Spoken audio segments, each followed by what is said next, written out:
Hi guys, welcome to this video on Act 4, Scene 1 from Macbeth. And in this scene, we're going to see Macbeth return to the witches looking for guidance as to how he can secure the crown and prevent anyone from coming to take it from him. Now, mirroring the beginning of the play, this guidance takes the form of 3 further prophecies. Now, each of these prophecies helps to boost Macbeth's confidence and make him feel more secure in the fact that no one can take the crown from him. However, these prophecies are either vague or purposefully ambiguous, developing the idea of equivocation, and particularly equivocation with the witches. Now, I believe the witches do this to make Macbeth overconfident and take several missteps towards the end of the play that results in him eventually losing the crown. However, before Macbeth arrives, we see the witches once more behaving in a very stereotypical witch-like manner, creating some sort of charm in a way that witches of the time were believed to have acted. Okay, but before we go through the annotation, let's have a listen to the scene. Thrice the brinded cass hath mewed. Thrice. And once the hedge pig whined. Happy a cry. 'Tis time. 'Tis time.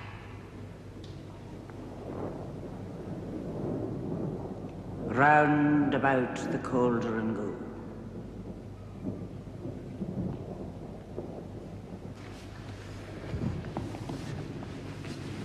In the poisoned entrails throw, told that under cold stone days and nights has 31.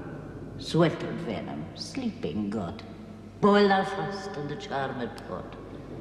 Fill it up a piggy snake in the cauldron boil, and bake. Eye of meat, two of from, wool of bat, tongue of dog, adder spawn, blind worm sting, lizard's leg, and howlet's wing, scale of dragon, toot of wolf,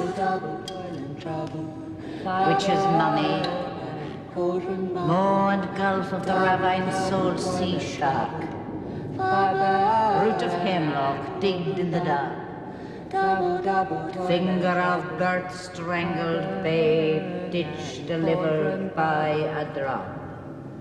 Double, double, toil and trouble, fireborn and cauldron bubble. Cool it with a baboon's blood.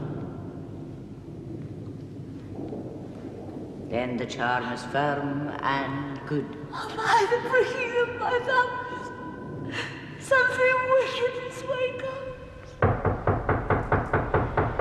Open locks, whoever knocks. How now, you secret black and midnight hags? What is it you do? A deed without a name. Oh, a deed without a name. I conjure you, by that which you profess, howe'er you come to know it, answer me.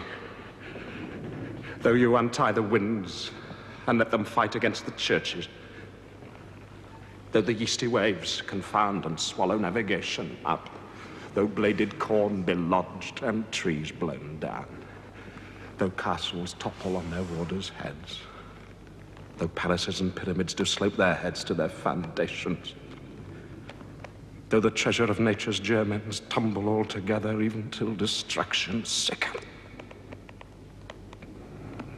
Answer me to what I ask. Speak. Demand, we'll answer. Say if thou'dst rather hear it from our mouths, or from our masters. Call them. Let me see him.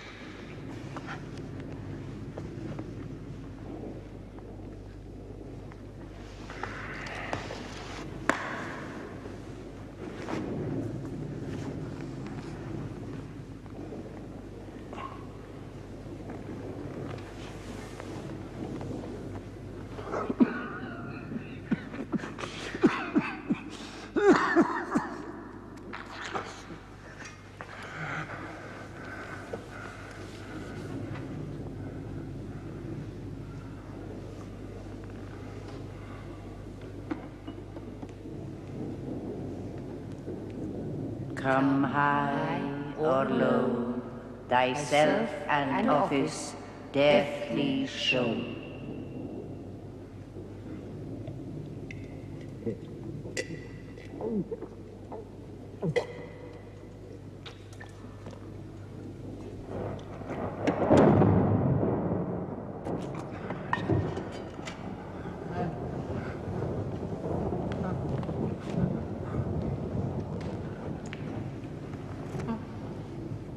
Tell me, thou unknown power. He knows thy thoughts. Hear his speech, but say thou naught. Macbeth. Macbeth. Macbeth. Beware Macduff. Beware the Thane of Fife. Dismiss me. Enough. Thou hast helped my fears aright, but one word more. He will not be commanded. Here's another, more potent than the first. Macbeth. Macbeth. Macbeth. Had I 3 ears, I'd hear thee. Be bloody, bold, and resolute. Laugh to scorn the power of man. For none of woman born shall harm Macbeth. Then live, Macduff. What need I fear of thee? But yet I'll make assurance, double sure, and take a bond of fate. Thou shalt not live, that I may tell pale-hearted fear it lies, and sleep in spite of thunder. What's this that rises like the issue of a king? Listen, but speak not to it. Macbeth shall never vanquished be until great Burnham Wood, to high Dunsinane Hill, shall come against him. That will never be. Who can impress the forest, bid the tree unfix his earthbound roots? Sweet bowed man Scott, rebellious dead, rise never till the wood of Burnham rise. And our high-placed Macbeth shall live his lease of nature, pay his breath to time and mortal custom. Yet my heart throbs to know one thing. Tell me if your art can tell so much. Shall Banquo's issue ever reign in this kingdom? Seek to know no more. I will be satisfied. Seek to know no more. Deny me this, and an eternal curse fall on you. Let me know. Show. Show? Show!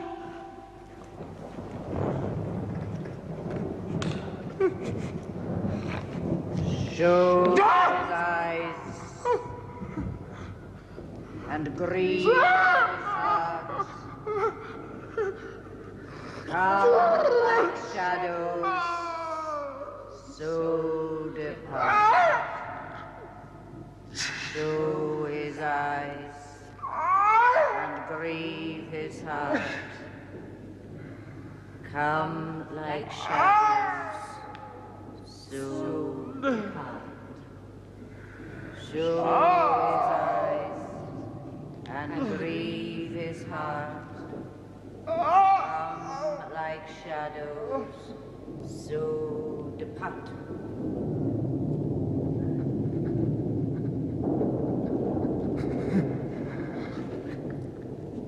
Thou art too like the spirit of Banquo, down, like crown to sear mine eyeballs. And my hair, though other gold-bound brow, is like the first. A third is like the former filthy hags. Why do you show me this? A fourth, start-eyed. Will the line stretch out to the crack of doom? Another yet. The seventh I'll see no more. And now the eighth appears, which bears a glass that shows me many more. Now I see it is true. For the blood-bolted Banquo smiles upon me and points at them for his.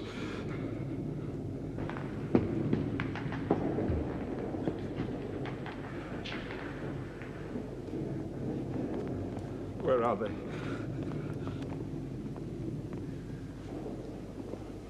Gone. Saw you the weird sisters? No, my lord.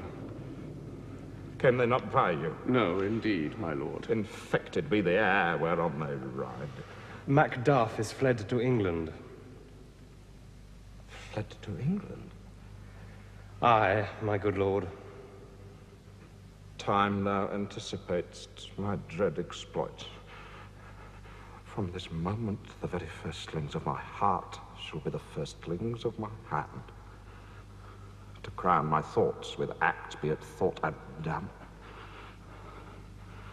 The castle of Macbeth I will surprise.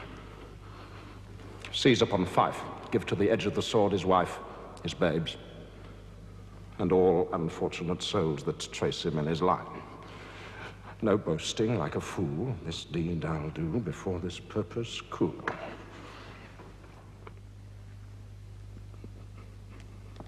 But no more sights. Okay, so let's have a look at some of this annotation. And for this scene, we need to take into consideration that it reintroduces and develops the theme of the supernatural, obviously through the witches and their behaviour, but at the same time, this scene represents Macbeth's journey towards deeper corruption. You know, by going to seek the advice of the witches, and it's like he says in the previous scene, you know, that he needs to learn the worst by the worst means. And that certainly is him coming to the witches. That would be seen as the worst thing that he could possibly have done within Jacobean society. So then at the beginning, where the witches are putting together their charm, structurally, we have to look at the fact that this is a return to the trochaic tetrameter that the witches used at the beginning of the play. This very much in opposition to the iambic pentameter that Macbeth and other higher characters use. And now this is because it's something that defines their speech as other, so their speech is not representative of normal speech, and this shows them as a low characters. At the same time, it very much follows the structural patterns of a spell or a chant, so by using this trochaic tetrameter, the theme of the supernatural is developed with the way that the witches actually talk. So then, as in the previous scene in which we've seen the witches, they use a lot of symbolism around the number 3. So they say, thrice the brindle cat hath mewed, thrice and once the hedge pig whined, harpier cries, 'tis time, 'tis time. So you see how their lines are split up into 3s. Once more there are 3 witches. They also use thrice to mean 3. And that symbolism relates to imagery from the Bible. Remember the Father, the Son, the Holy Ghost, and whether that's an inversion of that symmetry. It also links with Jacobean superstitions around bad luck, so that things will happen 3 times. That indicates bad luck is going to happen. And fate. So then we see the witches creating this charm. They use a lot of dangerous imagery within it, so poisoned entrails, venom, things like that. And they talk about boiling up things like newts and frogs and bats and dogs and all other kind of things that you would expect witches to be putting into a cauldron to create kind of a potion. You know, we can see that this is very much stereotypical witch behaviour, and with it being a spell, we have to consider why are they putting this spell together? Is this something they're doing to try and control Macbeth? You know, at the beginning of the play, the witches create a charm to summon Macbeth. You know, they say the charm's wound up, and at that moment, Macbeth enters the scene. It could also be the idea that they're creating this charm to try and control fate. So they're trying to make things external to Macbeth happen so that Macbeth finds himself in lots and lots of danger. Whatever it is, this spell very much talks about control and controlling some aspect of the play. They use plosives within the language, so boil and bake. This is violent imagery here. And the alliterative patterns within their speech adds violence and again makes it seem more like a spell or a chant. They then say like a hell broth, boil and bubble, further uses of plosive, but also including satanic imagery. And then obviously, you know, double, double, ton, trouble, fire, burn and cauldron, bubble, lots and lots of plosives and violent imagery within that.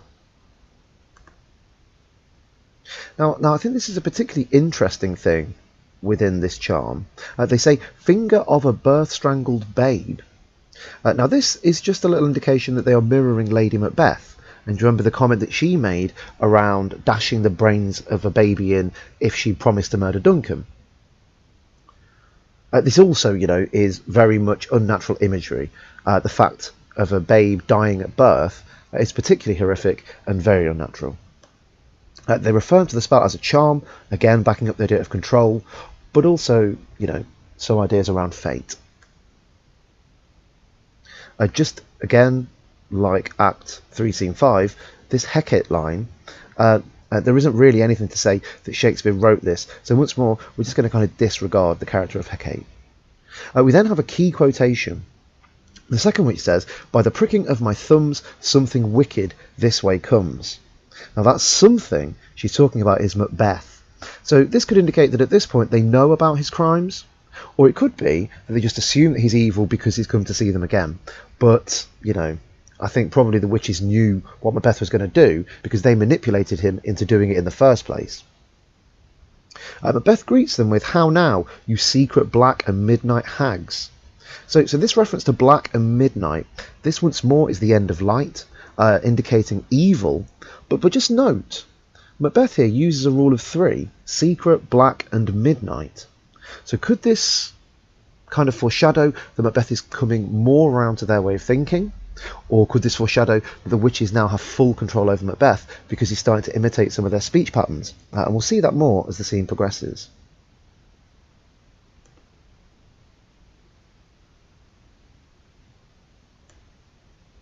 Now here Macbeth says, "I conjure you." This shows that he believes he has some sort of control over them, that he has decided that the witches need seeing, and he has made them appear. Now there's irony here, because through the use of charm and spell, they are actually conjuring him. You know, the witches want Macbeth to come and see them at this point in the play, and Macbeth goes to see them at this point in the play. We then have some reference to his understanding of their kind of powers. He says, "Though you untie the winds and let them fight against the churches," once more referring to King James's experience of the storm, you know, in real life, and his subsequent witch trials that saw people be executed as witches. He also says, "and let them fight against the churches," kind of showing that he believes that the witches, through their magic, are attacking religion, and certainly that they are attacking religious institutions. Now here's some really interesting imagery. Macbeth is talking about all of the disturbances in nature. You know, we've talked about this before. The idea of disturbances in nature represent the break to the great chain of being and kind of God's consequences for breaking that great chain. He says, "Though bladed corn be lodged and trees blown down, though castles topple on their warders' heads." So here Macbeth is saying that corn, you know, quite a weak and brittle plant in the field, is lodged, it is stuck, whereas trees, big, strong plants, are being blown down. Now this talks about the weak surviving while the strong are being cut down. Now think about how that might mirror Macbeth's actions and the events of the play. You know, we've got the strong, Duncan has been cut down, whereas Macbeth, who would be seen in the hierarchy of the world as weaker than Duncan, is still alive. So this unnatural imagery also mirrors the events of the play. He says also, though castles topple on their warders' heads. So this could be the idea that Duncan has lost power. You know, Duncan is the warder of a castle, but the castle, which could be symbolic of the office of king, is what resulted in Duncan's ultimate death. But all of this talks about a breakdown in natural order. We then have another rule of 3, speak, demand, we'll answer. And the witches then create kind of a secondary charm that's going to help Macbeth to see the visions that he wants to see. And look at the imagery they use here. So, "pour in sow's blood that hath eaten her 9 farrow." So this is the image of a pig that's eaten her babies. Again, this is a reference to Lady Macbeth and the comments that she made about killing her own child. At the same time, it talks about Lady Macbeth having consumed her own femininity. You know, that she has abandoned that to become more masculine to be able to do these murders. As well, grease that's sweaten from the murderer's gibbet. So a gibbet is like a gallows that you would use to exhibit a body after it had died. It talks about Macbeth and the punishment that he will receive for this murder. It also talks about society's general view on the punishment of traitors and the punishment of criminals overall. You know, obviously linking with Macbeth and the things that he's going through. All of this goes to show Macbeth and Lady Macbeth are mixed up with this idea of witchcraft, that they are mixed up with the supernatural. Now, before the visions Macbeth is going to see arrive, the witches say, "Come high or low, thyself an office deftly show." So high or low, again, a piece of equivocation. You know, they're not saying whether it's going to be good or evil, They're not saying whether it's going to be strong or weak advice, it's just advice. And we're going to see that played out with the equivocation that the witches present Macbeth within these three prophecies. So then we get the first apparition, which is an armed head. So this is just a floating head by itself with a helmet on. Now this itself foreshadows Macbeth's death. Macbeth gets his head cut off at the end of this play, so Macbeth is now hallucinating or seeing a supernatural apparition of a floating head similar to the head that is going to be there when the play's over. However, there's an important contextual factor with this. So it was said that King James saw a floating head in his bedroom on the day that his mother, Mary I, was executed. Now this is something that King James himself said, that he knew that his mother was going to be executed that day because when he awoke he saw a floating head in the corner. Remembering, King James very much believed in the supernatural and the mystical forces associated with the supernatural. So once more, I think Shakespeare is directly communicating with King James here. So then we get the prophecy from the first apparition. Macbeth, Macbeth, Macbeth, beware Macduff, beware the Thane of Fife, dismiss me, enough. And within this prophecy, the equivocation lies when you think about the actual end of the play. So it says beware Macduff. It doesn't say Macbeth can defeat Macduff. It doesn't say that Macbeth doesn't need to worry about Macduff. It says beware Macduff. So this foreshadows the eventual end in which Macduff cuts off Macbeth's head. However, there is further foreshadowing in the final word, enough, which within the play is Macbeth's final word when he starts to fight Macduff. If you remember back to the very first scene we see Macbeth, it's also the final word of that scene. So this idea, the use of enough, foreshadows Macbeth's fight, but also develops the ideas around fate and predestination. If this word has been dotted through the play at these three key points, then that shows that at the beginning of the play it was kind of inevitable that what happens at the end of the play was to happen. And if that's the case, we really have to ask the question, how guilty is Macbeth within this if fate was always going to see things played out in the way that they play out? We then get the second apparition, a bloody child. Now this itself foreshadows the murder of Macduff's family. This is going to happen within the next scene, but it could also once more reflect what Lady Macbeth says at the beginning of the play. So this apparition tells Macbeth, be bloody, bold and resolute, laugh to scorn the power of man, for none of woman born shall harm Macbeth. Now this apparition is trying to make Macbeth overconfident. This is where we see the best example, I think, of Macbeth's unchecked ambition and the unchecked ambition that the witches give to Macbeth. By saying this, the witches are telling Macbeth that he doesn't have to worry about any man that was born from a woman. Now there is irony here, because the first two prophecies actually cancel each other out. If they're saying beware Macduff, but don't worry about any man of woman born, then that kind of insinuates that there is going to be a real problem with Macduff. And indeed, by holding back certain pieces of information, the witches manipulate Macbeth into having this unchecked ambition. By not being clear and saying, as we find out at the end of the play, well, Macduff was from a caesarean and we aren't counting that as born from a woman, so you really have to worry about Macduff. They manipulate Macbeth into being overconfident in the final battle and kind of making, like I say, several missteps. Now, Macbeth's initial response to this is that Macduff can just live. However, he changes his mind and says that he's going to trust fate, trust fate, in particular the second prophecy, and have him killed. He then reflects on his mental state by saying that I may tell pale-hearted fear it lies, to mean Macbeth's own worry, that he can convince himself that his worry is for nothing, using that word lies, and sleep in spite of thunder. This idea that he feels more violence will bring him peace and rest, so that if he commits more violent acts, representing thunder, that will bring him sleep. At the same time, that he may sleep through the consequences of his actions. That one more consequence on his mind may help him sleep better because he'll be more secure in the knowledge that he has got the crown. So then we have the third apparition, and this is a child crowned with a tree in his hand. Now, some of the ambiguity with this, the idea of a child that is crowned, this could represent Malcolm, Duncan's son. And the thing that he's going to predict is that Macbeth will be safe until Great Burnham Wood marches up a hill, shown with the fact that he has a tree in his hand.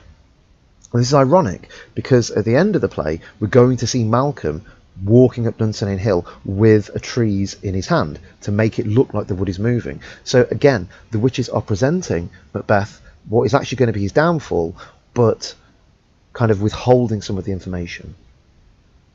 The apparition says, "Be lion-mettled, proud, and take no care." Again, this develops the idea of unchecked ambition, that Macbeth just needs to be brave and not care about what's going to happen. He just needs to act. He says, "Macbeth shall never be vanquished until Great Burnham Wood to high Dunsinane Hill shall come against him." Now, this is a particularly outlandish image and completely secures Macbeth in the knowledge that he's going to be safe, because the idea of a forest walking up a hill is completely preposterous. However, it is the third prophecy that leads to Macbeth's end. By him being completely confident that nothing can get him, he kind of drops all barriers and stops thinking about his actions and the consequences his actions are going to have, leading to Macduff, his family dying, and Macduff going to England and persuading Malcolm to raise an army and actually fight against Macbeth. Then after these three prophecies, we see further degradation of Macbeth's language, and he really starts to mimic the witches as he uses several rhyming couplets. Now, this is corruption. This talks about the corruption of Macbeth, but at the same time, it's the power and the control that the witches have over him that leads him to speak in this manner. So, bee, tree, good, wood, Macbeth, breath, heart, art. This is very odd for Macbeth. Then Macbeth has one final request for the witches. He says, "Tell me, if you art can tell so much, shall Banquo's issue ever reign in this kingdom?" And this is him asking, will Banquo's prophecy ever come true? Now, this, again, is Shakespeare talking directly to King James. So the Stuart monarchs, the line that King James comes from, claimed descent from Banquo, one of the original Scottish kings. So by Macbeth presenting Banquo's lineage in the way that he does, with a line of kings going off into eternity, is he saying to King James that you too are going to have a lineage that goes off into eternity? Once more pandering to the king and trying to make him, somewhat of a patron of Shakespeare's. So the witches say Macbeth doesn't want to see this, it's going to really hurt him. Macbeth says, show me what's going to happen. And the witches say, show his eyes and grieve his heart. They know this is going to hurt him, what he's about to see. And enter a show of 8 kings. Once more, this is King James, and will he be part of a long line of kings? Macbeth looks at this and says, "Thou art too like the spirit of Banquo, down, thy crown does sear mine eyeballs." The idea that seeing this is painful to Macbeth. But at the same time, the idea that the crown is too bright for Macbeth to look at. Brightness once more representing goodness, remembering that Banquo himself represents light, represents goodness. So by looking at it, maybe it's that Macbeth sees the goodness within them, and that is what is causing him pain. Macbeth then continues, to lament on the fact that there is this long line of kings that are going to succeed him. And at the sight of Banquo once more, he says, "Horrible sight, now I see 'tis true, for the blood-bolted Banquo smiles upon me," and points at them for his. So this is the idea that he is, disturbed, that he understands that it's the line of Banquo. But at the same time, blood-bolted Banquo, we once more have plosives representing anger. But is the horrible sight more to do with his fear and guilt over the murder of Banquo, or his fear, that this crown that he has is fleeting and will not last forever? Now, interestingly, the first witch says, "Aye, sir, all this so, but why stands Macbeth thus amazedly?" So this is the idea that their prophecy for Banquo was always as accurate as his. He heard what they said to Banquo. Everything they said to him has come true. So why should Macbeth be amazed at the fact that there is this long line of kings?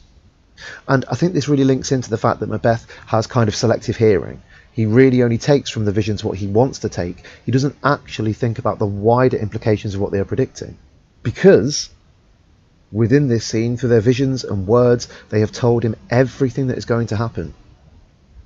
The very first prophecy, beware Macduff. Macbeth needs to beware Macduff. He's the one that's going to kill him. The second prophecy, the idea that no man born of woman can hurt him. Well, Macduff is from a C-section, and Shakespeare doesn't consider that as being born of woman. The final prophecy, that Macbeth will be safe until great Birnam Wood march up High Dunsinane. By saying that, they're kind of insinuating that at some point the wood is going to walk up the hill. Yet Macbeth doesn't see any of the negative consequences of these prophecies, only that it is making him secure, and that he doesn't really need to worry about anybody other than Macduff, who he's already said he's going to kill.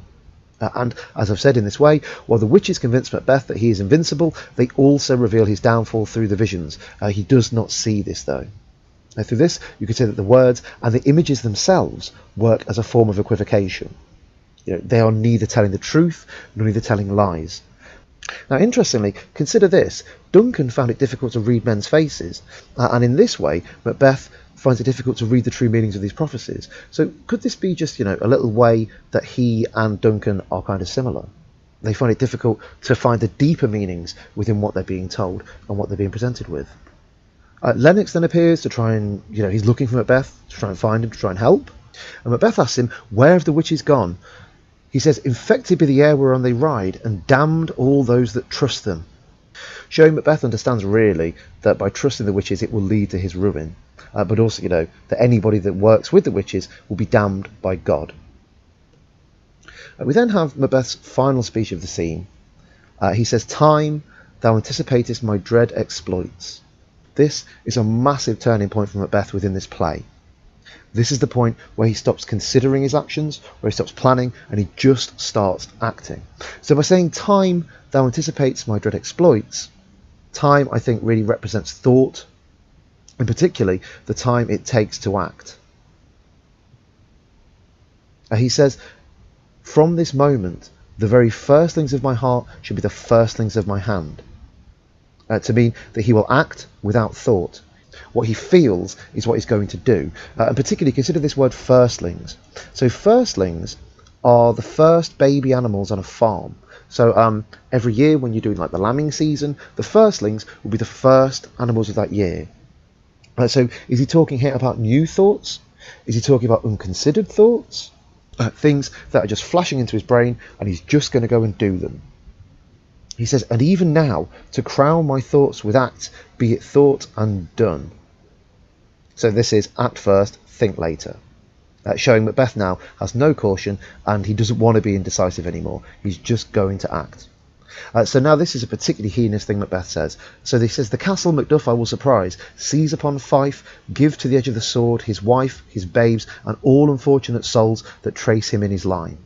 So Macbeth is going to go to Macduff's castle and murder everybody there. Or at least he's going to send people to Macduff's castle and murder everybody there. Now, once more, consider Macbeth's killing.